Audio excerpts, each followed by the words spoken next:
Kottayam government nursing കോളേജിലെ ragging കേസിലെ പ്രതികൾക്ക് ജാമ്യം.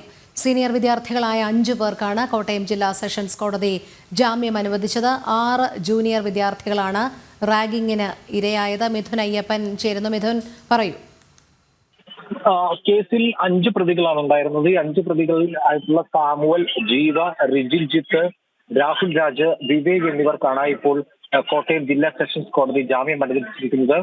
പ്രതികളുടെ പ്രായവും അതുപോലെ തന്നെ നേരത്തെ കുറ്റകൃത്യങ്ങളിൽ ഉൾപ്പെട്ടിട്ടില്ല എന്നുള്ള വാദമെല്ലാം കണക്കിലെടുത്തുകൊണ്ടാണ് ഇപ്പോൾ ജാമ്യം അനുവദിച്ചിരിക്കുന്നത്. 6 വിദ്യാർത്ഥികളാണ് റാഗിങ്ങിന് ഇരയായിരുന്നത്. ഫെബ്രുവരി 11-നാണ് പ്രതികൾ അറസ്റ്റിലാവുകയും ചെയ്തു.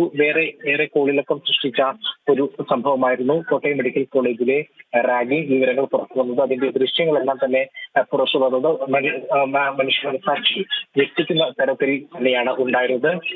കഴിഞ്ഞ മാസം അവസാനം മാർച്ച് 28-ാം തീയതി ഇത് സംബന്ധിച്ച കുറ്റപത്രം കോടതിയിൽ സമർപ്പിച്ചിരുന്നു. 40 സാക്ഷികളും അതുപോലെ തന്നെ 32ഓളം രേഖകളും ഉൾപ്പെടുന്ന ഒരു അന്വേഷണ കുറ്റപത്രമാണ് അന്വേഷണ സംഘം സമർപ്പിച്ചിരുന്നത്. ഈ കുറ്റപത്രം കൂടി സമർപ്പിച്ചതിന്റെ അടിസ്ഥാനത്തിൽ കൂടിയാണ് ഇപ്പോൾ ഈ 5 പ്രതികൾക്കും ജാമ്യം നൽകിയിരിക്കുന്നത്.